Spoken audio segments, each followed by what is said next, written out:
नमस्कार, मैं हूं आपके साथ आलोक। आज 8 नवंबर है और 8 नवंबर जब हम बात कर रहे हैं आज होने वाली खगोलीय घटना की, जिसे आध्यात्मिक पक्ष और वैज्ञानिक दृष्टिकोण दोनों से आज जानेंगे और समझेंगे, दोनों दृष्टिकोण से। लेकिन कुछ भी जानने से पहले, कुछ भी बताने से पहले मैं अपने दर्शकों को बता दूं कि भारत समाचार के आप YouTube चैनल पर और साथ ही साथ सोशल मीडिया, फेसबुक, यानी कि हर सोशल मीडिया पर आप इस खगोलीय घटना को आप देख सकते हैं जाकर के। और आज एक बड़ा पैनल हमने इसीलिए आज चर्चा में खास बुलाया है। बस आपको हमारे साथ 1 घंटे तक ट्यून रहना है और हर वो जानकारी, चाहे वो सूतक को लेकर के हो या फिर चंद्र ग्रहण की इस खगोलीय घटना को लेकर हो, किन किन राशियों पर कितना प्रभावशाली है, कितना हितकारी है और साथ ही साथ क्या करें क्या ना करें, और चंद्र ग्रहण के बाद, इस घटना के बाद क्या कुछ किस तरीके से पूजा अर्चना करें। तो ऐसे तमाम सारे सवालों का जवाब आज हम आए हुए पैनल से जानने और समझने की कोशिश करेंगे। तो इस घटना पर हमारी पल पल की नजर है। तो साल का दूसरा और आखिरी चंद्र ग्रहण 8 नवंबर 2022 को लगने जा रहा है और काफी साल में कम ही संयोग ऐसे होते हैं एक ही महीने के अंदर सूर्य और चंद्र ग्रहण जब पड़ जाएं। और ये चंद्र ग्रहण भारत में भी दिखाई देगा, मतलब इसका असर भी यहां पर होगा। अब हम आपके शहर में चंद्र ग्रहण का समय भी जरा देखिए। अगर आप दिल्ली में रहते हैं तो दिल्ली में कब से 5:28 और अभी 5:01 हुआ, यानी कि अभी आपको लगभग 26 से 27 मिनट का इंतजार करना होगा। और ये हर शहर की हम आपको दिखा रहे हैं, चाहे वो नोएडा की बात करें और अगर वो हमारे लखनऊ वासी हैं तो लखनऊ वासी 5:16, यानी कि अब आपको सिर्फ और सिर्फ 15 मिनट का इंतजार करना है जब आपके शहर में चंद्र ग्रहण का जो समय होगा। तो ये टेलीविजन स्क्रीन पर हम अपने दर्शकों को लगातार दिखा रहे हैं आपके शहर में चंद्र ग्रहण का समय। तो भारत में कितने बजे लगेगा चंद्र ग्रहण, पहले समझते हैं। और चंद्र ग्रहण क्यों लगता है? दरअसल ऑर्बिट में, ये इसके आध्यात्मिक वजह भी है और अगर हम वैज्ञानिक दृष्टिकोण से अगर जानना चाहें तो ऑर्बिट में जब सूर्य और चंद्रमा के बीच जब पृथ्वी आती है तो चांद को ढकने लगती है और पृथ्वी के बीच में आने की वजह से चंद्र ग्रहण लगता है। ये एक वैज्ञानिक, जब हम पढ़ते आ रहे हैं कि सूर्य ग्रहण कब होता है, चंद्र ग्रहण कब होता है, और लेकिन इसी चांद के दीदार के लिए न जाने कितने अनगिनत शायरों ने इसे शायरी में भी बयां किया है। तो किसी ने कहा है, उस चांद को भी ग्रहण लग रहा है जिसे देखकर मैं रात गुजारता हूं। इस चांद को लेकर के ताज का हुस्न हो या गंगा की रवानी, न जाने अनगिनत कवियों ने, शायरों ने इसे अपनी अपनी पंक्तियों में, इसे अपने शब्दों में भी ढाला है। लेकिन चंद्र ग्रहण की शुरुआत दरअसल हो जाएगी और इस घटना को लोग एक निर्धारित वक्त पर ही देख पाएंगे। तो आंशिक और पूर्ण ग्रहण का प्रारंभिक चरण दिखाई नहीं देगा। दरअसल प्रारंभिक चरणों में चंद्रमा भारत में हर जगह पर क्षितिज है और वो स्थान जहां पृथ्वी और आकाश मिलते दिखाई देते हैं उससे नीचे होता है, इसीलिए इस वक्त ग्रहण को देखना शायद संभव भी नहीं है। लेकिन जो खगोलीय घटना है और इसको सनग्लासेस से देखना चाहिए, तमाम सारी ऐसी मान्यताएं हैं। लेकिन इस सूतक काल का भी जब हम जिक्र करते हैं तो ब्रह्मांड में भी जब भी इस तरह की कोई घटना होती है तो ये समझने वाली बात है, इसे अशुभ माना जाता है और इस अशुभ अवधि को ही सूतक काल कहते हैं। और ग्रहण लगने के 9 घंटे पहले से सूतक काल शुरू हो जाता है। और हम इस वक्त, क्योंकि हमारे स्टूडियो की घड़ी में 5:03 हुआ है और ग्रहण के समय अवधि भी बता रहे हैं, और जब कभी ग्रहण यानी कि सूर्य या चंद्र लगने वाला होता है तो सूतक काल का भी जिक्र होता है। और जब भी ऐसा होता है तो इस तरह की कोई घटना होती है तो इसे अशुभ माना जाता है और इस अशुभ अवधि को ही सूतक काल कहते हैं, जैसा कि मैंने बताया। और अभी हम सूतक काल में चल रहे हैं। तो सूतक काल किस तरीके से, जब भी कोई शुभ या मांगलिक काम नहीं होता है और इसमें कोई भी शुभ काम नहीं किया जा सकता है। तो अब तमाम सारे जो सवाल हैं हर शख्स के जहन में जल्दी से कि सूतक काल का क्या कुछ, किस तरीके से इसमें पूजा अर्चना करनी चाहिए, ग्रहण को में किस तरीके से कैसे देखा जा सकता है और पूजन ध्यान इसमें नहीं करना चाहिए, कई तमाम सारी भ्रांतियां हैं। तो आज सारे सवालों के जवाब आपको अगले 1 घंटे में यही मिलेंगे। ग्रहण के बारे में आखिर क्या कुछ जो मान्यताएं हैं और मान्यताओं के साथ साथ जो भ्रांतियां भी हैं, तो तमाम सारे सवालों के जवाब लेंगे। जल्दी से आए हुए मेहमानों से अपने दर्शकों का परिचय करा देते हैं। और आज ये खास डिबेट है, तो जाहिर सी बात है कि खास पैनल भी आज हमारे साथ आमंत्रित है। हमारे साथ राजीव शुक्ला जी हैं, देश के जाने माने ज्योतिषाचार्य, जिन्हें आप भारत समाचार के हर कार्यक्रम में देखते आए हैं। राजीव जी नमस्कार, बहुत बहुत स्वागत है आपका। अनुराग वाजपेयी जी हैं, आचार्य जी हमारे साथ स्टूडियो में आए हैं भारत समाचार के। अनुराग वाजपेयी जी नमस्कार, बहुत बहुत स्वागत है। धन्यवाद। आचार्य सत्येंद्र दास महाराज जी, जो कि रामलला के मुख्य पुजारी हैं। सोचिए आज हमारी पैनल में आज जुड़ेंगे और अपने अनुभवों से भी हमें शेयर करेंगे। आचार्य सत्येंद्र दास महाराज जी नमस्कार, आपका भी बहुत बहुत स्वागत करना चाहूंगा। और कन्हैया महाराज जी हैं, जो कि वाराणसी से हमारे साथ जुड़े हैं। आचार्य जी, कन्हैया महाराज जी नमस्कार, आपका भी बहुत बहुत स्वागत है।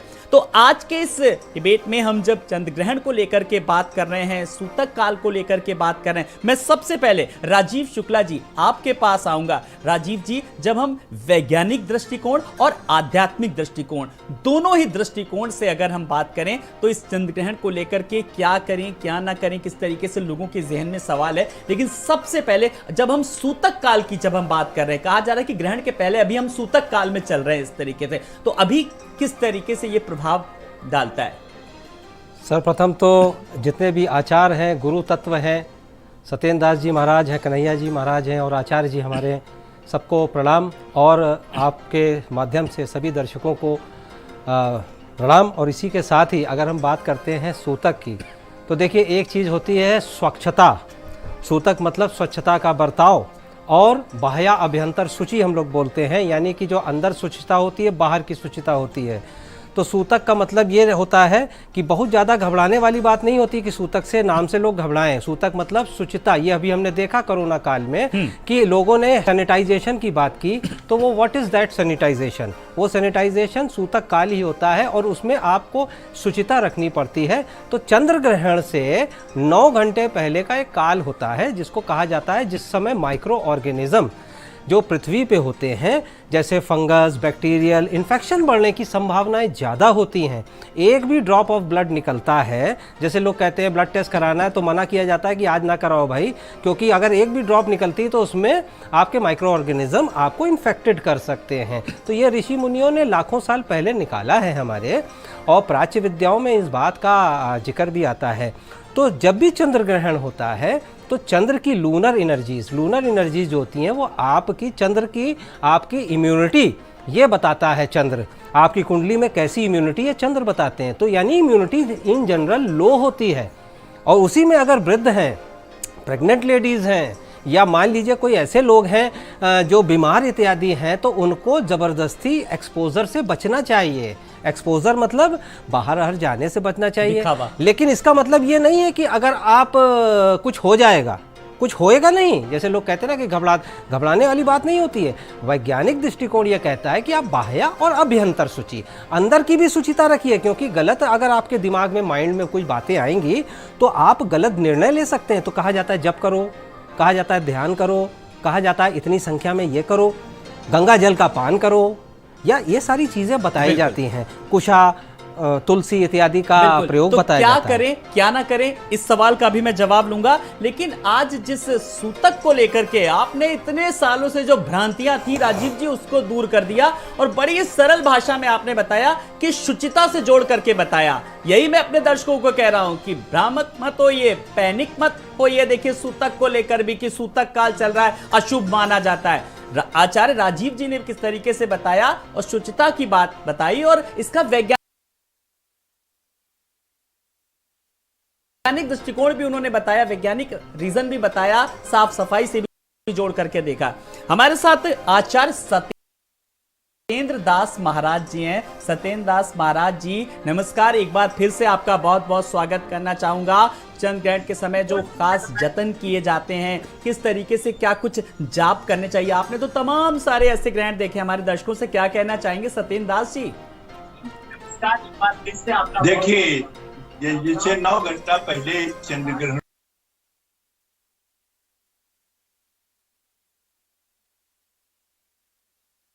में सूतक लगता है, और वह सूतक के लिए एक चेतावनी है। चेतावनी इस प्रकार से है कि ग्रहण लगेगा, ये 9 घंटे बाद लगेगा ग्रहण। इस 9 घंटे के बीच में जो सूतक लगा है उसमें आपको हाथ ऊपर रखना पड़ेगा। और 8 बल के साथ में आपको भयभीत नहीं होना चाहिए, किसी प्रकार का भय नहीं हो, 8 बल हो और 8 बल के साथ में अपने अपने ईष्ट देवों की आराधना करें और अपने ईष्ट देवों के ही बल मिलेगा और उसी के बल से ही आपको किसी प्रकार की कोई भी समस्या नहीं आएगी। यद्यपि ग्रहण लगने से प्रत्येक व्यक्तियों के लिए कुछ न कुछ समस्या उत्पन्न होती, पूरे देश में होती है, प्रत्येक व्यक्ति में होती है, लेकिन उसका यह मतलब नहीं है कि आप भयभीत हो जाएं। आप निर्भय होकर के और इसका पालन करें। पालन करना यह है कि जैसे शुचिता, पवित्रता, आत्मबल और आध्यात्मिक चेतनाओं के अनुसार अपने इष्ट देवों की पूजा करना, अपने इष्ट देवों का स्मरण करना। एक होता है उपांशु जप। उपांशु जप का मतलब होता है आप बोलिए नहीं, लेकिन उसको जप करते रहिए और वह जप किसी को सुनाई नहीं पड़ता है और अपने आत्मबल को बहुत ही मजबूत करता है। इस प्रकार से आप जो छूतक लगा है वो छूतक से इस प्रकार पूर्णतया व्यवस्थित हो जाएंगे और किसी प्रकार का कोई भी प्रभाव आपके ऊपर नहीं पड़ेगा। इस तरह से और भी जो तमाम बातें हैं वह सब यही रूप में है कि आत्मबल रखिए और कभी भी आत्मबल न छीनो और अपने इष्ट देव की उपासना करते रहे, उपांशु जप बराबर करते रहे, कोई भी प्रभाव आप पर नहीं पड़ेगा। जी, आपने कहा सत्येंद्र दास जी कि कोई अपना जप करता रहे, अपने इष्ट देव को किस तरीके से अपने जो आराध्य हैं उनको मानते रहें। आप कोई ऐसा मंत्र जो पढ़ करके सुनाएं जो हमारे साथ हमारे सहयोगी भी हैं, खास करके स्टूडियो में, न्यूज रूम में, पीसीआर में, एमसीआर में उतना ही पुण्यकारी हो, उतना ही हितकारी हो, उतना ही लाभकारी हो। सत्येंद्र दास जी देखिए, ऐसा है, सभी प्रसिद्ध है कि त्र्यंबकम जजामहे सुगंधिम पुष्पवर्धनम उर्वारुकम युवनात् मृत्युर्मुक्षीमामृतात्। एक तो ये है, यह महामृत्युंजय मंत्र कहा जाता है। उसको उसके बाद में है उसको ओम जू सह माम पालय पालय सहजुम ओम। ओम यह है आपको लघु मृत्युंजय जप और अमृत मृत्युंजय जप, इससे आपको परेशानी नहीं होगी। साथ ही साथ राम के अपने अपने इष्ट देव को रमनते राम के मंत्र में से राम के मंत्र जब ये राम का मंत्र है और उसी प्रकार कृष्ण का है, भगवान शिव का है और इस सारे मंत्रों में से किसी न किसी देवता का, देवी दुर्गा का मंत्र है, ओम दुम दुर्गाई नमः, इस प्रकार से उनका भी मंत्र जपिए तो मंत्र के लिए प्रभाव से निश्चित है आपको किसी प्रकार का कोई भी समस्या होते। रमनते योगिनो जिसमें परमात्मा है हमारे है। राम रामेति रामे रमे रामो मनोरमे सहस्र नाम तत्तुल्यम राम नाम बरानने। यह राम के नाम के जो है अपने ढंग से यह पूजा और जप होता है। तो अपने अपने इष्ट देवों का जप करिए और उनके हर देवताओं के मंत्र हैं, गायत्री मंत्र है और साथ साथ ये मंत्र है, उसको जरूर जपिए और जपने से आपको कोई भी समस्या न आपके आएगी, न आपके परिवार पे आएगी, हमारे देश पर आएगी। इसको बहुत जरूरी है जपना। जी, तो बिल्कुल सत्येंद्र दास जी हमारे साथ जुड़े हुए हैं और देखिए उन्होंने कितना अच्छा भी मंत्र भी बताया जो वाकई में बेहद हितकारी और पुण्यकारी भी होगा और तमाम सारे दर्शक जो आराध्य नहीं कर सकते, पूजा अर्चना नहीं कर सकते हैं। हमारे साथ अनुराग वाजपेयी जी हैं, एक जाने माने आचार्य। अनुराग जी, मैं आपके पास आऊंगा और एक बार फिर से आपका स्वागत करना चाहूंगा। अनुराग जी, जिस तरीके से लगातार हम इस चंद्र ग्रहण को लेकर के, इस खगोलीय घटनाक्रम को लेकर के, इसके वैज्ञानिक और आध्यात्मिक दोनों इसके पहलू लेकर के चलें, तो सवाल मेरा, आप स्टूडियो में मौजूद हैं, सवाल मेरा ये कि क्या करें क्या ना करें। सर्वप्रथम तो यहाँ उपस्थित या जिस किसी भी माध्यम से जुड़े विद्वान महानुभाव हैं, समस्त वरिष्ठ लोगों को मेरा प्रणाम है। आदरणीय आचार्य शुक्ल जी हैं, आपको भी मैं प्रणाम करता हूं, सभी दर्शकों को भी नमस्कार करता हूं। बहुत सुंदर बात आपने पूछी। मैं यद्यपि मुझसे पूर्व ही स्पष्ट कर चुके हैं आदरणीय शुक्ल जी और मैं उनसे पूर्ण सहमति व्यक्त करता हूं, पर मैं आपको इस देश की, इस राष्ट्र की वैदिक समृद्धि और वैदिक सभ्यता के माध्यम से सीधे भावना और संवेदना से जोड़ता हूं। हमारा देश, हमारे ग्रंथ सब संवेदना और भावना पर आधारित है। सूतक काल के मध्य में ये जो सूतक शब्द है, जैसा कि बताया, स्वच्छता, शुद्धता, एकदम सत्य है। वेद कहता है कि चंद्रमा मनसो जाता चक्षुः सूर्यो वजायत। चंद्रमा विराट पुरुष यानी ईश्वर के ब्रह्म के मन से उत्पन्न है और यह चंद्र ग्रहण हो रहा है। तो चंद्र ग्रहण में इसके पहले जो सूतक लगता है और चंद्रमा जो है वो भगवान विराट पुरुष के मन से उत्पन्न है और वो चंद्रमा सबके जीवन में है। हमारी गैलेक्सी में एक ही चंद्रमा, एक ही सूर्य, जिसके द्वारा हम फलित ज्योतिष गणित इत्यादि करते हैं। यद्यपि आपको पुराणों में और भी चीजें मिलेंगी, अग्नितर शशि शिव चतुरानन गिरि सरि सरित सिंधु महिकानन और सी, लेकिन ज्योतिषीय आधार में एक चंद्रमा एक सूर्य। तो चंद्रमा सबके साथ जुड़ा है, सबके जीवन से जुड़ा है। चंद्रमा मन का विशेष कारक है, मनोबल पर विशेष बल दिया जाता है चंद्रमा के माध्यम से ही। जैसे अभी कहा कि इम्यूनिटी की चर्चा करते हैं तो चंद्रमा का मूल उसमें योगदान है। तो उस विराट के द्वारा पाया हुआ चंद्रमा जो समस्त मनुष्यों के जीवन में विद्यमान है और गोचर में भी है और नक्षत्रों में भी है, यदि उसको संवेदनात्मक दृष्टि से देखेंगे कि उसको पीड़ा की यह घड़ी है, शास्त्रीय दृष्टिकोण से, एस्ट्रोलॉजिकल प्रोस्पेक्टिव से आई एम टेलिंग यू कि यदि वो पीड़ा की घड़ी है तो हम संवेदना और भावना वाले लोग, हम सदैव ये जानते हैं कि भावना से ही सब कुछ संभव है। इसलिए सूतक इसलिए भी मनाते हैं, सूतक में इसलिए हमारे शास्त्र कहते हैं कि ध्यान कीजिए। और कहीं कहीं शास्त्रों में यह भी लिखा है कि जब संधि काल हो ग्रहण का तो उस समय आप हवन कीजिए। मूर्ति स्पर्श विरोध है स्पष्ट रूप से कि आप स्पर्श ना करें मूर्ति को, क्योंकि कोई वेदना में है, कोई पीड़ा में है।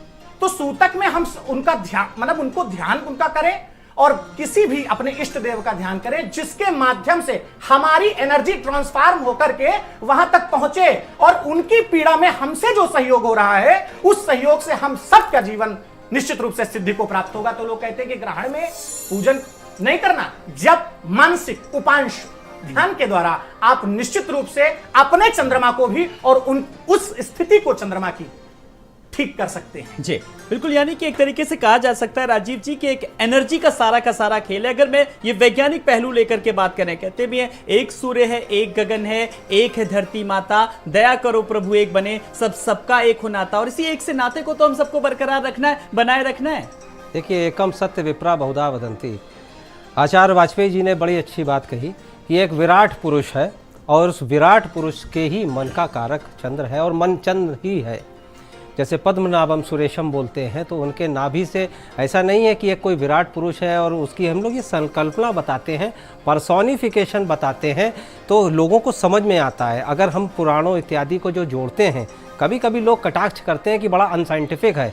अनसाइंटिफिक नहीं है, उसको पर्सोनिफिकेशन से जो उस वहाँ तक तत्व तक नहीं पहुँच पाते हैं उनको समझाने की एक चेष्टा करते हैं। ऐसे ही आचार्य लोग एकम सत्य विप्रा बहुधा वदंती तो कई प्रकार से बताते हैं। तो चंद्र ग्रहण का जितना शोध हमारी भारतवर्ष की भूमि पे, और ये भी जितने भी खगोल विद्या का जो शास्त्र है, यहाँ पे चाहे कोई भी आप ले लीजिए, चाहे पाणिनि के ग्रंथ उठा लीजिए, कालिदास, अभिनव कालिदास जी के ग्रंथ उठा लीजिए, आप देखेंगे कि किस प्रकार से ग्रहण के ऊपर उसको एक मनुष्य के रूप में समझाया गया है। तो एक विराट पुरुष जो है वो बात कर रहे हैं आचार्य जी इंटर गैलेक्टिक फोर्सेस की, यानी पूरे जो ब्रह्मांड के जो फोर्स हैं उसमें जो धुरी है, जहाँ के जीव हम लोग हैं और हम लोग उस खगोलीय घटना को किस प्रकार से अपना अनुभव कर रहे हैं। तो ये सारी चीजें अनुभव करने वाली होती हैं। तो जैसे मन का कारक चंद्र है तो चक्षु का कारक सूर्य है। इसीलिए ये भी कहा गया है,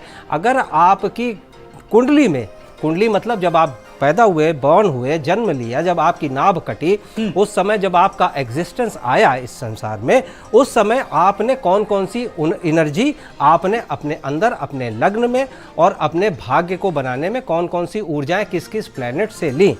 तो कुछ प्लैनेट प्रकट रहे और कुछ प्लैनेट गुप्त रहे। इसी में सबसे ज्यादा जैसे बाल अरिष्ट योग की बात होती है, बाल अरिष्ट चंद्र से देखा जाता है।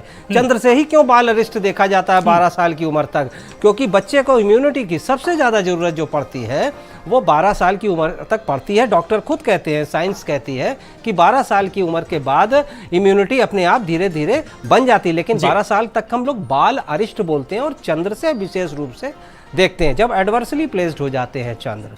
तो इसी प्रकार से अगर देखें तो जैसे देवकी नंदन जी की ज्योतिष रत्नाकर बुक है, उसमें भी लिखा हुआ है, कई पन्नों में इसका जिक्र आया है कि जब राहु के साथ चंद्र का प्रभाव होता है तो घात लग जाता है। अब ये घात का मतलब लोग ये समझते हैं कि जो लोग इसको बता रहे हैं वो मिसलीड कर रहे हैं या मिसगाइड कर रहे हैं, ऐसा नहीं है। घात मतलब ये नहीं होता है कि आपको नुकसान होगा, घात मतलब ये होता है कि आप सावधानी बनाए रखें। इसीलिए तमाम आचार्य लोग उसको एक डायरेक्शन देते हैं, बिल्कुल एक कहीं ना कहीं निर्देशित करते हैं। तो पल पल की खगोलीय घटना को हम अपने दर्शकों को बता रहे हैं भारत समाचार के जरिए, और ये डिजिटल प्लेटफॉर्म पर भी आप देख सकते हैं, हमारी वेबसाइट पर जाकर के भी, पोर्टल पर भी जाकर के आप इस खगोलीय घटना को एक बड़े पैनल के साथ समझ भी सकते हैं। हमारे संवाददाता संदीप खेर भी हमारे साथ जुड़ गए हैं। संदीप जी, खगोलीय घटना को देखने के लिए और उस चंद्र ग्रहण का दीदार करने के लिए जब कहा भी जा रहा है कि उसके नंगी आंखों से नहीं देखना चाहिए, लेकिन उसको लोग वैज्ञानिक दृष्टिकोण से देख रहे हैं, उसे सनग्लासेस के जरिए देख रहे हैं, किस तरीके से देख पा रहे हैं? वहां पर आप फील्ड में हैं, क्या कुछ नजारा नजर आ रहा है, जानना चाहेंगे? बिल्कुल, देखिए आलोक इस साल का कह सकते हैं कि दूसरा और आखिरी चंद्र ग्रहण है। हालांकि इसकी जो अवधि है वो 61 से लेके 63 मिनट तक की बताई जा रही है, और ऐसा बताया जा रहा है कि 5:15 से इसका जो चंद्र ग्रहण का समय है वो शुरू होगा। हालांकि इस चंद्र ग्रहण को बताया जा रहा है कि खुली आंखों से देखा जा सकेगा। चंद्र ग्रहण को देखने के लिए किसी तरीके के सनग्लासेस की नीड नहीं, क्योंकि ये आंखों पे किसी तरीके का प्रभाव नहीं डालता है। ये टेलीस्कोप है, और टेलीस्कोप के साथ आप देख सकते हैं कि तमाम जो स्टूडेंट्स हैं वो भी खड़े हुए हैं, और साफ तौर पर कहीं ना कहीं से उनके अंदर भी एक क्यूरोसिटी है कि आखिर ये चंद्र ग्रहण किस तरीके से होगा। अधिकतम कितने प्रतिशत बताया जा रहा है कि लगभग 91% ये चंद्र ग्रहण देखा जा सकेगा। कुछ लोग मौजूद हैं आलोक, इनसे बात कर लेते हैं, बेहतर तरीके से ये लोग समझा पाएंगे। चंद्र ग्रहण को लेकर क्या कहना चाहेंगे आज आप? आज का जो चंद्र ग्रहण है बेसिकली लखनऊ में 91% हमें दिख रहा है, और 5:16 से लेके 6:19 तक ये चलेगा टाइमिंग। 63 मिनट्स हमें बेसिकली दिखेगा। तो आज का चंद्र काफ़ी काफ़ी महत्वपूर्ण है, क्योंकि 91% हमें पूरा दिख रहा है वो। और अब जो फुल चंद्र ग्रहण हमें दिखेगा अगला, तो वो 2025 में दिखेगा वैसे 2023 में भी दिखेगा, बट वो पार्शियल होगा। तो इस हिसाब से जितना ज़्यादा परसेंटेज के साथ आज हमें बहुत ज़्यादा दिख रहा है, तो बहुत खास इवेंट है। तमाम लोग आलोक जो हैं वो हमारे साथ यहाँ पर आप देख सकते हैं मौजूद भी हैं, जुड़ रहे हैं। आपसे भी बात करेंगे। ये बताइए कि चंद्र ग्रहण आज दिख रहा है, इसको लेकर कितना ज़्यादा एक्साइटमेंट है आप लोगों के अंदर? जी, हम लोग तो एस्ट्रोनॉमी के स्टूडेंट हैं, तो हम लोग को खासकर बहुत ज़्यादा एक्साइटमेंट है, क्योंकि ये साल का आखिरी लूनर इक्लिप्स है। तो हम लोग को तो खासकर एक्साइटमेंट, हम लोग एक एस्ट्रोनॉमी एंथुसियास्ट है, तो हम लोग को ज़्यादा बहुत ज़्यादा एक्साइटमेंट है देखने की। अच्छा, कहाँ पर जिस तरीके से बताया जा रहा है कि अरुणाचल में इसको सबसे पहले देखा जा सकेगा, पूर्ण भारत में किस तरीके से इसको देखा जा सकेगा? जी, समझे नहीं, एक बार फिर से। कहाँ पर सबसे पहले दिखाई देगा ये? कुछ इसका नॉलेज नहीं है फिलहाल, लेकिन अभी हम लोग को 5:25 या 5:30 पे दिखने लगेगा यहाँ लखनऊ में फिलहाल। बिल्कुल आलोक, देखिए तमाम छात्र यहाँ पर मौजूद हैं। मैं यहाँ की तस्वीर भी आपको दिखाना चाहूंगा कि किस तरीके से टेलीस्कोप, हालांकि 3 टेलीस्कोप यहाँ पर लगाए गए हैं। उसी के साथ साथ जो यहाँ के कह सकते हैं कि स्टूडेंट्स हैं वो भी पहुंच रहे हैं, आम जनता भी यहाँ पर पहुंच रही है। मैम, आप यहाँ पर चंद्र ग्रहण देखने के लिए पहुंची है, कितना एक्साइटेड है? नहीं, मेरा तो सब्जेक्ट ही है। मैं तो ठीक है, सब्जेक्ट है, कितना एक्साइटेड है, किस तरीके से देखती हैं इसको आप? ये एक नेचुरल इवेंट होती है एस्ट्रोनॉमिकल, चूँकि इसका जो यहाँ पे मून राइज 5:16 पे हो रहा था, तो 5:16 पे जब राइज होगा तो इसका मतलब कि जो मून है वो थर्ड कांटेक्ट के बाद, यानी कि अम्ब्रेल कोन से बाहर निकल चुका होगा, और बाहर निकलने के बाद जो है ये जब धीमे धीमे बढ़ना शुरू करेगा मून जो है, वो वाला हमको पार्ट दिखना था लखनऊ में। आपसे भी मैं बात करेंगे चंद्र ग्रहण को लेकर। देखिए बहुत सारी मिथ्याएं भी हैं, भ्रांतियां भी हैं कि प्रेग्नेंट वुमेन को नहीं देखना चाहिए, आज के दिन अगर खाना रखा होता है तो वो जहरीला हो जाता है। आप लोग तो इसके स्टूडेंट हैं, किस तरीके से जागरूक करना चाहेंगे? नहीं, हम ऐसा नहीं मानते, क्योंकि ये सब नेचुरल इवेंट्स हैं, और जिस तरीके के ये लोग कहते हैं, हाँ एक इंसान के मन में डर हो जाता है कि जो है, जैसे कि आपने प्रेग्नेंट लेडीज़ की बात करी या कुछ, हालांकि हम नहीं मानते, लेकिन जो हमारी ओल्ड मिथ्स हैं वो ये कहते हैं, तो मतलब लोग रिस्क लेना नहीं चाहते। इस वजह से लोग, अगर साइंस का स्टूडेंट भी है तो वो नहीं रिस्क, अगर चाहेगा तो रिस्क लेना नहीं चाहेगा, क्योंकि वो आने वाली जनरेशन है, आने वाला फ्यूचर है हमारा। बट हम ऐसा कहेंगे बीइंग अ साइंस स्टूडेंट कि ऐसा कुछ भी नहीं होता है, ये सारे नेचुरल इवेंट्स हैं। लोग देखिए, एक बड़ी बात है जिस तरीके से से तमाम तरीके की मिथ्याएं हैं, यानी कंफ्यूजन है कि प्रेग्नेंट वुमेन्स को नहीं देखना चाहिए, खाना जो रखा जाता है वो जहरीला हो जाता है, सारी तमाम तरीके की मिथ्याएं। तमाम लोग देखिए पहुंच रहे हैं, त्योहार की तरह इसको आज मनाया जा रहा है। टीवी में देखा जाता है कि चंद्र ग्रहण दिखाई देगा, सूर्य ग्रहण दिखाई देगा, लेकिन इस बार कह सकते हैं कि जो तमाम विभाग हैं उनके माध्यम से अब जो आम जनता है वो भी देख सकती है। लोग पहुंचे हैं, कितना एक्साइटेड है सर आज यहाँ पर पहुंचे? एक्साइटेड हूँ मैं, और टेलीस्कोप के माध्यम से आज पहली बार देखूंगा। वैसे हम लोग बराबर बचपन से देखते आए हैं, लेकिन आज भी देखूंगा टेलीस्कोप के माध्यम से कैसे दिखाई पड़ता है ये। बचपन से सर जो आप टीवी पर देखते आए और आज आप टेलीस्कोप के माध्यम से वैसे भी देखा है चंद्र ग्रहण, और दिखाई पड़ता था कभी। आज तो धुंध है, थोड़ा सा बादल है, लेकिन अगर आसमान साफ हो गया तो ऐसे भी दिख सकता है। कितना एक्साइटेड है सर आप आज चंद्र ग्रहण को देखने के लिए? तो हमारे संवाददाता संदीप खेर हमारे साथ लगातार बने हुए हैं। वो खगोलीय घटना जिस तरीके से लोग टेलीस्कोप के जरिए इसका दीदार कर रहे हैं, और स्टूडियो में हमारे साथ एक बड़ा विशेषज्ञों का पैनल मौजूद है जो हर सवाल का जवाब दे रहा है, वो सवाल जो हर शख्स के जहन में। कन्हैया महाराज जी के पास आऊंगा। कन्हैया महाराज जी नमस्कार, बहुत बहुत एक बार फिर से आपका स्वागत करना चाहूंगा। कुछ विशेषज्ञों ने बताया क्या करें क्या ना करें, क्या सावधानियां बरतें, कुल मिलाकर के अब जब इस समय है, अब इस समय हम सूतक काल में चल रहे हैं और बहुत सारी सावधानियों को बरतने की बात की जा रही है। हमारे संवाददाता को भी आपने सुना होगा। आप हमारे दर्शकों के लिए क्या कुछ संदेशा देना चाहेंगे? मेरा कोई सवाल नहीं है, आप अपने मन से बताइए कन्हैया महाराज जी। देखिए, ये माना जाता है कि हमारे प्रभु, हमारे भगवान तकलीफ में है, दुख में है, मुसीबत में है। शास्त्र के अनुसार ऐसा माना जाता है कि राहु एक ऐसा ग्रह, एक ऐसा शक्तिशाली ग्रह जिसका जो धर ही नहीं है, वो केवल सर है, वो ऐसा माना जाता है शास्त्र के अनुसार कि वो चंद्रमा को निगलने का प्रयास करते हैं, और हमारे भगवान तकलीफ में होते हैं, दुख में होते हैं। उस दौरान ये नेचुरल है कि हम यदि किसी को प्रेम करते हैं, स्नेह करते हैं, श्रद्धा रखते हैं, तो उस दौरान हमें कोई भी जश्न उत्सव नहीं मनाना चाहिए। यदि मेरे प्रिय, मेरे आराध्य, मेरे भगवान यदि किसी प्रकार के संकट में है, जैसा कि शास्त्र में वर्णित है, जैसे शास्त्र में कहा जाता है, तो उस दौरान हमें भी कोई भी तरह मनोरंजन वाले कार्य से वंचित रहना चाहिए। हमें भी दुख मनाना चाहिए और शांति के साथ भगवान का ध्यान करना चाहिए। ओम नमः शिवाय, ओम नमः शिवाय, ओम नमः शिवाय मंत्र का पाठ करना चाहिए। ओम सोमाय नमः, ओम सोमाय नमः, ओम सोमाय नमः मंत्र का जाप कर सकते हैं, या ओम चंद्राय नमः मंत्र का जाप कर सकते हैं, ताकि शांति बनी रहे। ये दुख का क्षण जो है ये हमेशा चलने वाला नहीं है। एक समय के बाद राहु उगल देते हैं चंद्रमा को, ये बार बार अपमानित करने का प्रयास करते हैं। इस कथा इसके पीछे यह है कि जब अमृत बंट रहा था तो सूर्य और चंद्रमा की वजह से दैत्यों को अमृत प्राप्त होने में व्यवधान आने लगा और उनको सफलता नहीं मिल पाई, जिसमें कि राहु केतु जो सम्मिलित थे, जिस अपमान का बदला लेने के लिए, जिस प्रतिरोध का बदला लेने के लिए हमेशा इस तरह की घटनाएं घटती रहती है, जिसमें कि राहु सूर्य को निगलने का प्रयास करते हैं और कुछ समय बाद उगल भी देते हैं। तो एक अपमानित करने की घटना घटती है कि हमारे भगवान को ऊपर पर संकट आया होता है, तकलीफ आई होती है।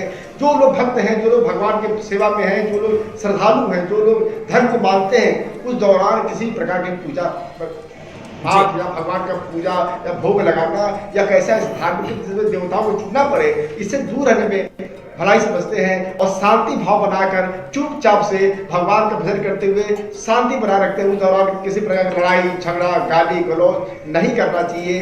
कोई इमरजेंसी न हो तो घर से भी न जाए, यदि इमरजेंसी तो जा सकते हैं कि कोई इमरजेंसी के लिए कोई सूत्र, कोई नियम कानून नहीं है। यदि कोई इमरजेंसी है, आवश्यकता तो आप जाइए, यदि संभव हो तो बचिए रहिए। जो स्त्रियां गर्भवती हैं, जो वृद्ध लोग हैं, जो बच्चे हैं, उनके लिए सब कानून ज्यादा ध्यान रखना चाहिए। हालांकि इस दौरान इमरजेंसी पर थोड़ा काम कर सकते हैं, लेकिन जो लोग सक्षम हैं, जो लोग भक्त हैं, वो लोग माने। बहुत सारे ऐसे संत हैं, बहुत सारे ऋषि महात्मा हैं, बहुत सारे ऐसे धार्मिक प्राणी हैं जो कि सूतक लगने के बाद से भोजन ही नहीं करते। भोजन नहीं कैसे, कुछ न खाते हैं, न पीते हैं, न पियाते हैं, न और सूर्य ग्रहण के पहले भी नहा लेते हैं और ग्रहण के बाद भी नहा लेते हैं, ताकि किसी प्रकार का जीवन पे, उनके घर पे, उनके मन पे, उनके तंग न पड़े। चंद्रमा चूंकि मन का कारक है, ये मानसिक तकलीफ बहुत देता है। मानसिक उलझन, पारिवारिक उलझन, तमाम सामाजिक उलझन, बदनामी, बेइज्जती, अपमान, तनाव, रोग, संकट, मुकदमाबाजी और ये पागल तक बना देता है। तो वास्तव में चंद्रग्रहण एक है, असर तो है ही है। आखिर क्या बात है कि बहुत दिनों से बहुत लोग कहते हैं नहीं कुछ नहीं होता, कुछ नहीं होता, कुछ नहीं होता, उसके बाद भी सब लोग कह रहे हैं कुछ होता है, कुछ होता है। सब लोग मानते हैं कुछ न कुछ असर तो है ही है, कुछ नहीं पूरा असर है। हाँ, यह है कि उसके लिए शास्त्र में विधान बनाए गए हैं, क्या करें और क्या करें। यदि आप अच्छा कार्य करते हैं उसके अनुसार प्रतिकूल व्यवहार नहीं करते हैं उस दौरान, आपका जीवन अच्छा जाएगा और किसी प्रकार के बहुत सारी नकारात्मक बिल्कुल, ये छोटे छोटे उपाय हैं जो कन्हैया महाराज जी ने बताए, जिनको हम वाकई में अगर अपने जीवन में आत्मसात करें तो बहुत हद तक पुण्य कमा सकते हैं, या यूं कहें कि पुण्य के हकदार हो सकते हैं। तो खगोलीय घटना हम अपने दर्शकों को लगातार बता रहे हैं। संवाददाता संदीप भी हमारे साथ है। एक बार मैं राजीव जी की ओर रुख करता हूं। राजीव जी, कहा जाता है कि कुछ राशियों के लिए बेहद हितकारी हैं, तो राशियों के तो आप किस तरीके से एक्सपर्ट कहे जाते हैं। मेरा सवाल आपसे यही है कि किन किन राशियों के लिए ये शुभ है और किन के लिए ज्यादा हितकारी, और अगर जिनके लिए थोड़ी से भारी हैं तो उनके लिए भी क्या उपाय, जल्दी से। देखिए, सबसे पहले जान लीजिए, अगर राशि की बात कही है तो मेष मीन राशियां, इसमें एक चीज़ समझ लीजिए, हितकारी सबके लिए हैं, कोई घबराने की जरूरत नहीं है। ये जो भी जितनी भी जो संभावनाएं हो सकती हैं जो आपको नेगेटिविटी की तरफ ले जाएं, उससे बचने का अगर आप उपाय कर रहे हैं, सारी चीज़ें कर रहे हैं, मन को कंट्रोल कर रहे हैं और खान पान पे आज के दिन व्यवस्थित हैं, तो किसी राशि को कोई भी नुकसान नहीं है। वो इसलिए क्योंकि अगर आपकी कुंडली में चंद्र और सूर्य अच्छे प्लेस्ड हैं, पावर है, वो आप जरा देख लीजिए या दिखवा लीजिए किसी से, फिर कोई डरने की जरूरत नहीं है। हाँ, अगर आपकी कुंडली में ही जन्मस्थ कोई ऐसी चीज है तो उन राशियों के लिए थोड़ी परेशानी है। तो जैसे भरणी नक्षत्र, 4 राशियों का आप बताएं जल्दी से। मैं आपको बता रहा हूँ। हाँ, भरणी नक्षत्र में ये है, भरणी नक्षत्र जो है वो मेष राशि में आता है और मेष ये दूसरा नक्षत्र होता है। इसमें मेष राशि की अगर हम बात करें तो मेष राशि वाले अपनी सेहत को लेकर कुछ परेशान हो सकते हैं। अब देखिए, इसको पढ़िए इस बात को, यानी मेष राशि वालों की सेहत खराब नहीं होगी, घबराइए नहीं मेष राशि वालों, आप उसको लेके एक्स्ट्रा कॉशियस हो सकते हैं, एक्स्ट्रा परेशान हो सकते हैं, क्योंकि राहु भ्रम फैलाएगा कि आपकी तबीयत सही होते हुए भी आप जबरदस्ती के टेस्ट भी करा सकते हैं आने वाले समय में, बाद में कुछ नहीं निकलेगा। घबराने वाली बात नहीं है, केवल इंडिकेशन बता रहे हैं ज्योतिषाचार्य लोग। दूसरी बात यह है कि अगर वृषभ राशि की बात कम करें तो उनको ये महसूस होगा कि हमारे परिवार में कुछ चीजें कम हैं, उनको हमें और बढ़ाना है, यानी कि पारिवारिक दृष्टिकोण से उसके मन में आएगा विचार, क्योंकि मन का कारक भी है और उसका थोड़ा सा केयर करना अपने परिवार की वृषभ राशि वाले बढ़ा देंगे आज के बाद से, इसको नोट कर लीजिए। और अगर मिथुन राशि की बात करें तो मिथुन राशि वालों की आमदनी बढ़ सकती है, मनोकामना पूर्ण हो सकती है। कर्क राशि वालों चूंकि स्वामी ही चंद्र है, ये थोड़ा वल्नरेबल हो सकते हैं जी, यानी कहीं ये, लेकिन यात्रा का प्लान बनाएं तो ये इनको जरूर एडवाइस की जाती है, आगे आने वाले 4-5 दिन यात्रा का प्रोग्राम ना बनाएं। तो ये देखिए 4 राशि वालों को देखिए बताया, फिर अभी हम सिंह राशि वालों का भी पूछेंगे सेकंड उसमें राउंड में। तो लेकिन मेष, वृषभ, मिथुन और कर्क राशि वालों, देखिए आपको घबराने की जरूरत नहीं है। कितने आसान से उपाय बताए कि अगर आपके स्वास्थ्य संबंधी अगर आपको चिंता है तो वो भी आपकी दूर हो जाएगी, और ये भी बताया देखिए आचार्य राजीव जी ने कि आपकी आमदनी भी बढ़ सकती है। देखिए उसके लिए लेकिन आपको बस सावधान रहना है, चौकन्ने रहना है, पैनिक होने की कोई जरूरत नहीं है। सटीक जानकारी एक बड़े विश्लेषण के साथ, एक बड़े पैनल के साथ यहीं पर मौजूद है। एक बार मैं फिर कह रहा हूं कि आप हमारा ये प्रोग्राम इस तरीके से भारत समाचार के हर डिजिटल प्लेटफॉर्म पर एक बड़े पैनल के साथ वैज्ञानिक व आध्यात्मिक दृष्टिकोण को लेकर के आप देख सकते हैं पूरे सत्यता से। एक बार मैं फिर सत्येंद्र दास महाराज जी के पास आ रहा हूं। सत्येंद्र जी लगातार हर उस घटना को लेकर के हम आपके पास आ रहे हैं। सत्येंद्र दास जी, बड़ी तमाम सारी भ्रांतियां हैं, लेकिन वैज्ञानिक जो हैं वो अलग इसे नजरिए से इस खगोलीय घटना को देखते हैं, आध्यात्म अलग ढंग से देता है, सनातन धर्म के लोग अलग अलग। तो ये अलग अलग जो विधियां हैं, जो परंपराएं हैं, जो मान्यताएं हैं, तो ऐसे में लोगों जो एक आम लोग होते हैं वो बड़ा कंफ्यूज होते हैं। तो क्या करें ऐसे में, क्या ना करें, जल्दी से कोई सरल सा उपाय बताएं सत्येंद्र दास जी। देखिए, मैं पहले भी बता चुका हूँ, अभी भी बता रहा हूँ, जैसा कि जो 12 राशियां हैं हमारी, और कुछ हमारे शास्त्रों में जिस प्रकार से आता है कि कुछ राशियां ऐसी हैं जिस पर कष्टदायी ये प्रभाव पड़ेगा, कुछ राशि ऐसी है जो सुखदायी होगा। तो सुखदायी और कष्टदायी दोनों प्रकार की बातें आती हैं, लेकिन यह प्रभाव किस रूप में होगा, इसके लिए उपाय हैं और उपाय को करना चाहिए, और ये सबको सतर्क होकर के करना चाहिए। और जैसा कि मंत्र का जाप करना चाहिए, मंत्र के जाप करने से निश्चित है अपने इष्ट देव का नाम जाप करिए। और जैसा कि ग्रहण के समाप्ति के बाद हम जब स्नान करते हैं, चाहे किसी प्रकार से, चाहे वो गंगा में हो, वो क्या होता है, सरजू में हो, किसी भी नदी में हो, जब स्नान कर लेते हैं तो स्नान करने का परिणाम ये होता कि हमारे ऊपर जो प्रभाव पड़ा था, किसी कारण था, उसी स्थिति में जब ग्रहण लगा था तब, और ग्रहण के मुक्त हो जाने पर जब मोक्ष हो जाता है तब हम जब स्नान कर लेते हैं, स्नान करने के बाद अपने इष्ट देव का नाम लेते हुए, तो हमारे जितने भी उस समय ग्रह दशाओं का प्रभाव पड़ा था वो सबके सब समाप्त हो जाते हैं। और विशेषकर यह जो हमारे नक्षत्र हैं, ग्रह दशाएं हैं और कुछ क्रूर ग्रहें हैं, क्रूर ग्रहें जागृत हो जाती हैं, और क्रूर ग्रह के जागृत होने से यह प्रभाव शरीर पे पड़ता है, लेकिन ऐसा नहीं पड़ता है कि आपको नुकसान बहुत करेगा। इसलिए घबरा करके कुछ लोगों ने जो घबराने की बात करते हैं, गलत है, और एकदम हाथ पर रखिए। बिल्कुल भ्रामक होने की कहीं ना कहीं जरूरत नहीं है, संयम बरतें, सब कुछ चीजें बहुत एक इजी हैं, ऐसा कुछ भी नहीं है, इस पैनिक होने की जरूरत नहीं है। चलिए हम इस लगातार खगोलीय घटना के बारे में बता रहे हैं, एक बार अनुराग जी के पास आएंगे। अनुराग जी, बहुत देर से तमाम सारी जानकारियां एक के बाद एक निकल करके आ रही हैं। मेरा एक सवाल आपसे कि चंद्र ग्रहण पूर्णिमा में ही आखिर क्यों होता है? बहुत देर से एक सवाल है मेरे जहन में। जी, बहुत उत्तम प्रश्न आपने पूछा है। देखिए, मैं आपको बताता हूं कि जब चंद्रमा पृथ्वी के ठीक पीछे प्रछाया में आ जाता है, उसकी छाया से ग्रसित होता है, ठीक प्रछाया में जब आता है चंद्रमा, और सूर्य, पृथ्वी और चंद्रमा ये तीनों एक सीध में एक क्रमिक सीक्वेंशियल फ्रेम में अवस्थित होते हैं, ये एक ज्योमेट्रिकल रेस्ट्रिक्शन क्रिएट होता है। इस कारण से पूर्णिमा में ही ग्रहण होता है सर। जी, चलिए, ये तो बहुत अच्छी जानकारी थी, जो मेरे समझ से जो छोटे छोटे स्टूडेंट्स हैं उनमें भी एक कौतूहल होगा, एक जिज्ञासा होगी। और इन तमाम सारी जिज्ञासाओं के बीच भाई अब हम ज्यादा उन दर्शकों को निराश नहीं करेंगे जिनकी है सिंह राशि। तो सिंह राशि वाले और आगे की राशि वाले हो जाए तैयार, क्योंकि आचार्य राजीव जी हैं जवाब देने के लिए तैयार। जी राजीव जी। देखिए, आचार्य लोगों का जो कार्य है वो आलोक जी आप भी कर रहे हैं, लोगों को सांत्वना पहुंचा रहे हैं और बता रहे हैं कि सबकी राशि के लिए और अच्छा हो। और सही बात भी है, जैसे महाराज जी ने और हमारे वाजपेयी जी ने, हमारे आचार्य जी ने बताया कि कोई भी बिल्कुल घबराने की जरूरत, बिल्कुल सही बात है। ये जो ज्योतिष शास्त्र है वो भय को दूर करने का शास्त्र है। तो इसमें सबसे पहले तो ये है कि अगर सिंह राशि की हम बात करेंगे कर्क के बाद, तो सिंह राशि में दो बातें हैं।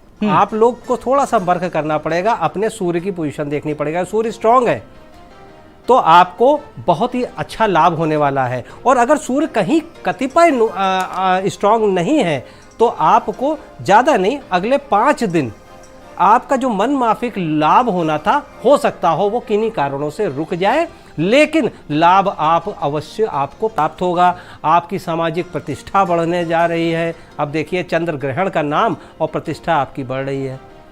ये है सिंह राशि। सिंह राशि के बाद अगर आलोक जी कहें तो मैं कन्या का भी बता दूं राशि का। नेकी और पूछ पूछ। कन्या राशि वालों की, देखिए, कन्या राशि वालों की अष्टम भाव में ग्रहण का प्रभाव है। अष्टम भाव आयु का कहा जाता है, तो इसमें जो हमारा अपना मानना है, कन्या राशि वालों की आयु वृद्धि हो गई। जब भी अष्टम भाव में ग्रहण का प्रभाव पड़ता है तो किसी कारण से आयु वृद्धि हो गई। आयु वृद्धि का मतलब अच्छा स्वास्थ्य हो जाएगा, और इसी के साथ धन का प्रचुर लाभ होने वाला है कन्या राशि वालों को। ये बहुत अच्छी बात आ गई जहां तक कन्या राशि का सवाल है। तुला राशि वालों के दैनिक जीवन पे असर पड़ेगा। प्लस माइनस मैं सब बता रहा हूं, क्योंकि प्लस तो ये है कि तुला राशि के दैनिक आमदनी बढ़ने की तरफ बढ़ रही है। कुछ नए ऑब्जेक्ट, कोई प्रोजेक्ट, कोई इनको नई कंपनी इत्यादि में अगर अनएम्प्लॉयड है तो एम्प्लॉयमेंट मिल सकता है। लेकिन पॉजिटिविटी ये, नेगेटिविटी ये है कि आलस्य का परित्याग करना पड़ेगा, और जहां जहां भी इनको हो सके इनको मेहनत करनी पड़ेगी, और मेहनत के साथ साथ इनको सामंजस्य बनाना पड़ेगा अपने कोलीग्स से, अपने दैनिक जीवन में, अपने और पति पत्नी के बीच में भी कोऑर्डिनेशन बनाना पड़ेगा।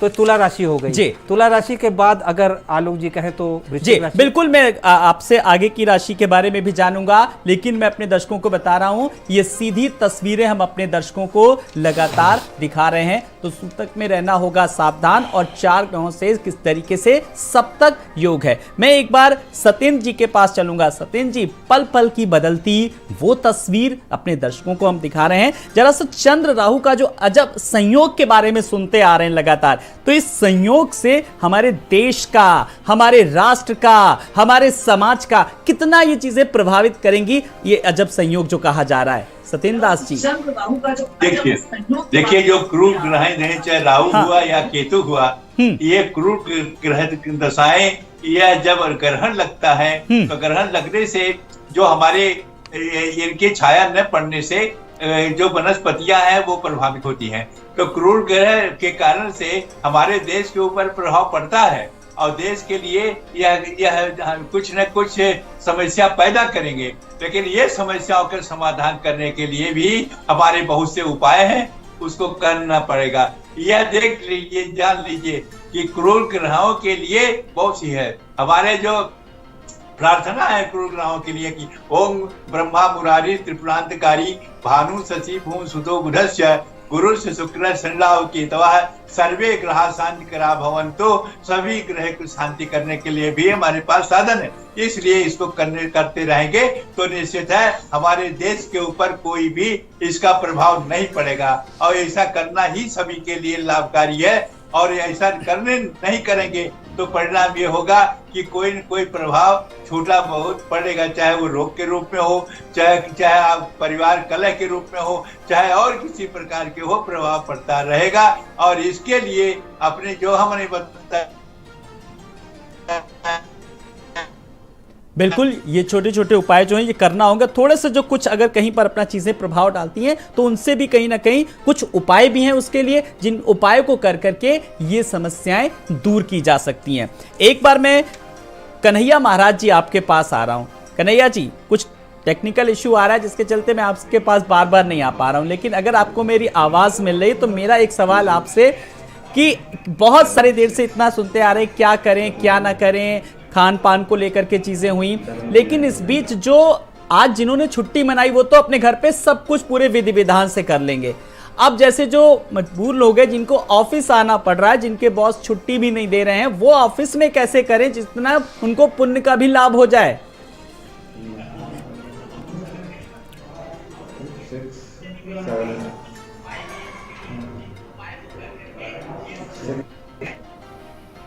जी कन्हैया जी, आपको मेरी आवाज मिल रही है? जी कन्हैया जी तक लगता है मेरी आवाज नहीं पहुंच पा रही है। मैं एक बार फिर से अनुराग वाजपेयी जी मैं आपके पास आ रहा हूं। अनुराग जी, कुल मिलाकर के कोई ऐसा सरल सा उपाय बताएं जो हम लोग पूजा अर्चना नहीं कर पा रहे हैं, अपनी शिफ्ट कर रहे हैं, उन तमाम सारे लोगों के लिए क्या कुछ खास उपाय, लेकिन पुण्य भी उतना ही मिले जितना घर वाले घर पे बैठे लोग कमा रहे हैं। बिल्कुल बिल्कुल, आप बहुत ही, आप सचमुच आप भी बहुत विशेष हैं, क्योंकि आपके प्रश्न भी मैं देखता हूं अति विशेष ही होते हैं। बड़ी अच्छी बात, आपने लोक हित की बात करी है। आपका प्रश्न आपके हित के नहीं, संपूर्ण सबके हित की बात आपने करी है। मैं आपको बताऊं कि आप जहां भी कार्यरत हैं, कर्तव्य ही पूजा है, सत्कर्म ही पूजा है।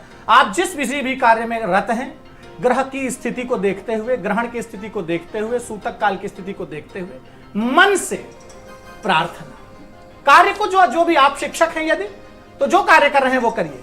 मन से यह बात याद रखिए कि हम जिस धर्म में हैं, हमारे धर्म की संवेदना मूल है, भावना मूल है, तो हम जहां भी हैं वहां मन से जुड़े रहें और मन से ध्यान करें, और ध्यान में यह सोचें कि वो मेरे जीवन का अभिन्न अंग, अभिन्न हिस्सा है। जिनकी, चूंकि तुलसीदास जी ने एक बड़ी सुंदर बात लिखी है धरा का प्रमाण यही तुलसी, जो फरा सो झरा, जो जरा सो बुताना, यानी उन्नति अवनति, ये सब क्रमिक व्यवस्थाएं बनी हुई है। तो आप ये जान लीजिए कि यदि पीड़ा में है वो, तो हम कहीं भी हों, हम सिर्फ ध्यान से अपनी संवेदना, अपनी सद्भावना, और यदि हमारे इष्ट, जो भी हमारे इष्ट हैं, यदि हम इष्टवादी हैं, तो निश्चित रूप से मन में इष्ट का स्मरण करें और उनसे ये कहें कि प्रभु जिस भी भांति कल्याण हो, जिस भी भांति शुभ हो, वह आप करते रहो, हम आपकी आज्ञा के पालन में हैं। ये भाव मन में बना रहे, नाम जपते रहो, काम करते रहो, वक्त जीवन का यूं ही गुजर जाएगा। ये इसी के साथ में अपनी बिल्कुल कन्हैया महाराज जी कहते भी हैं कि मन के हारे हार है और मन के जीते जीत, और मन तो बहुत कुछ करता है, करने का भी मन करता है, लेकिन कुछ हमारे साथ स्थितियां, कुछ परिस्थितियां, कुछ हालात ऐसे होते हैं जो सब चीज़ें वश में नहीं होती हैं। फिलहाल हम बात करें इस चंद्र ग्रहण की स्थिति को लेकर के, हालात को लेकर के ऐसे समय में, और हमारे दर्शकों से आप क्या कुछ अपनी चीज़ें कहना चाहेंगे, कुछ अपने अनुभव से शेयर करना चाहेंगे जी? और कोई ऐसा सवाल जो मुझसे छूट रहा हो, आप ऐसी जानकारी जो आप शेयर करना चाहें? हाँ जी, मैं बोलना चाहूंगा। देखिए, चंद्र ग्रहण एक हम लोग को शुद्धिकरण का भी समय होता है। जब चंद्र ग्रहण होता है तो तमाम प्रकार के नकारात्मक विक्रम हमारे जीवन में आ जाते हैं, जो हमारे भोजन को अशुद्ध कर देते हैं, जो मेरे जीवन को शुद्ध कर देते हैं, जो घर के वातावरण को शुद्ध कर देते हैं, जो वस्त्रों को, आभूषणों को, खाने पीने की वस्तुओं को, यहाँ तक कि पेड़ पौधों तो कभी अशुद्धियों का सामना करना पड़ता है। इसीलिए इसमें शास्त्रों में नियम बनाए गए हैं कि जब ग्रहण के पहले आप स्नान करें, ग्रहण के बाद भी स्नान करें, और जब तक ग्रहण काल चले उस समय राम राम राम मंत्र का जाप करें, ओम नमः शिवाय मंत्र का जाप करें, या जो आपके गुरु हैं उनका नाम लेकर भी जाप कर सकते हैं। जो आपके इष्ट मित्र हैं, इष्ट हैं, जिनको आप मित्र मानते हैं, भगवान मानते हैं, और उनसे आपका व्यवहार है, आप उनसे जुड़े हैं, उनके भी मंत्र का जाप कर सकते हैं। लेकिन सबसे मंगलकारी जो मंत्र है ओम नमः शिवाय मंत्र ही है, जो दुनिया का सबसे बड़ा मंत्र है। इसे बड़ा पंचाक्षरी मंत्र हो ही नहीं सकता, जो सारे संकट को काट देता है। जब भगवान शिव, जिन्होंने चंद्रमा का स्वयं मस्तक धारण किया हुआ है, जब इन पर ग्रहण आता है, जब इन पर संकट आता है, तो हम लोग को सावधान हो जाना चाहिए, क्योंकि यह मानसिक विकृति को भी देता है।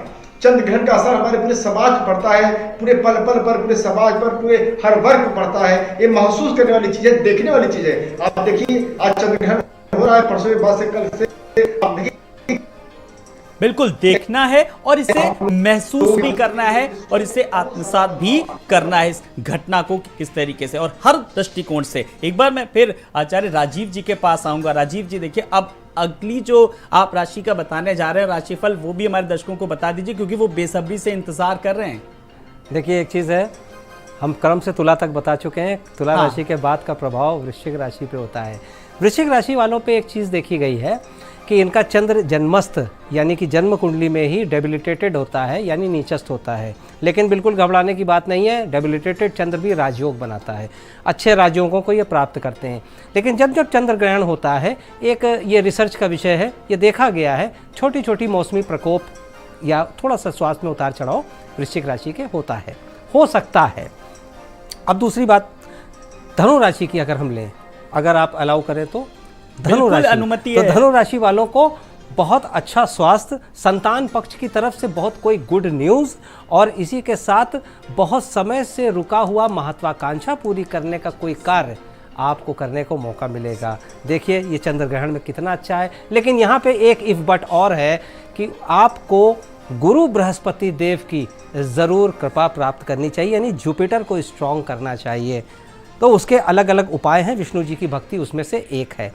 फिर आती है मकर राशि। मकर राशि वालों को धन लाभ के जो कई अवसर छूट गए थे, कहीं उनको लग रहा था कि हम रह गए, हम पीछे चल रहे हैं ज़िंदगी में, वो इस चंद्र ग्रहण के बाद से पाएंगे कि वो उन्होंने स्पीड पकड़ी है। कुंभ राशि को ले लेते हैं। कुंभ राशि वालों को अपने इष्ट जनों का, भाई बहनों का, कोलीग्स इत्यादि का सपोर्ट मिलने वाला है इस चंद्र ग्रहण से। अगर अब तक नहीं मिल रहा था तो आप देखिएगा, आपको सपोर्ट भी मिलेगा। अंतिम राशि मीन राशि है।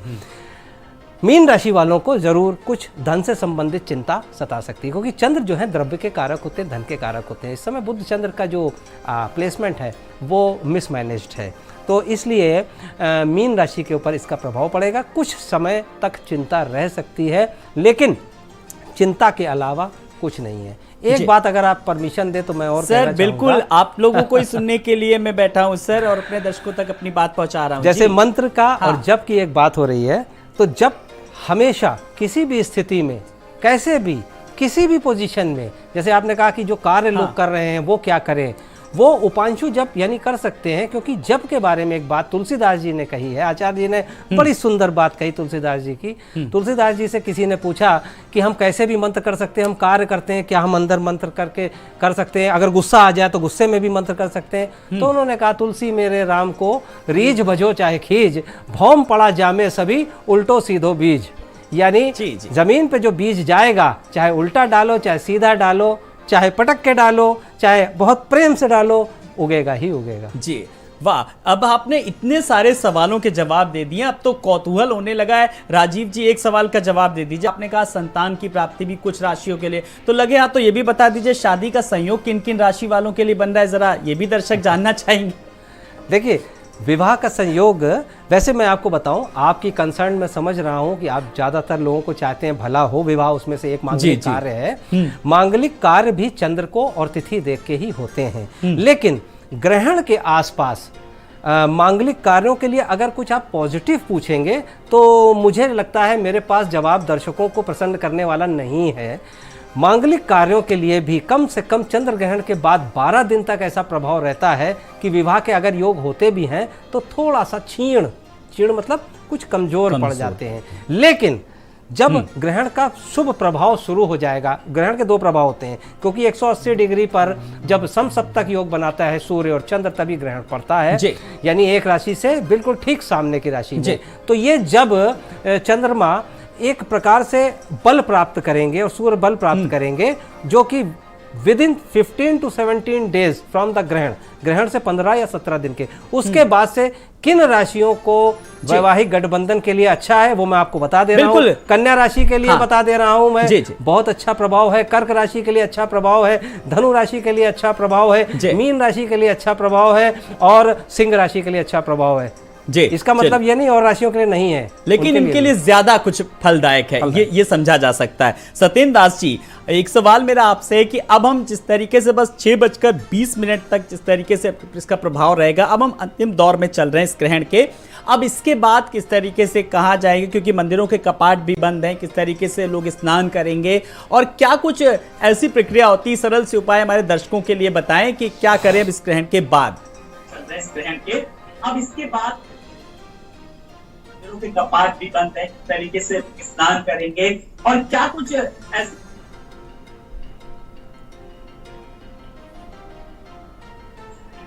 ग्रहण मतलब समाप्त हो जाता है, उसको कहते हैं मोक्ष।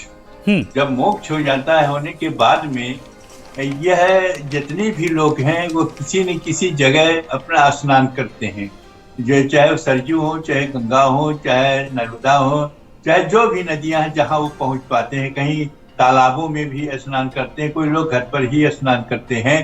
तो स्नान करने के बाद से जो हमारे ऊपर यह ग्रह का प्रभाव पड़ा है, क्योंकि जब ग्रहण लग जाते हैं चंद्रमा पर हो या सूर्य पर, तब उसका प्रभाव पूरे देश में सभी के ऊपर पड़ता है।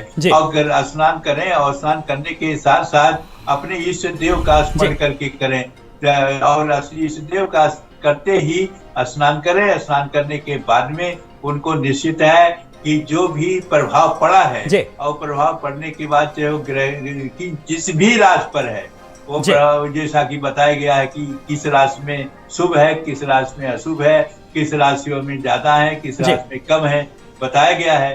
तो कोई भी राशि हो, सभी राशियों के लिए यही है कि स्नान करिए।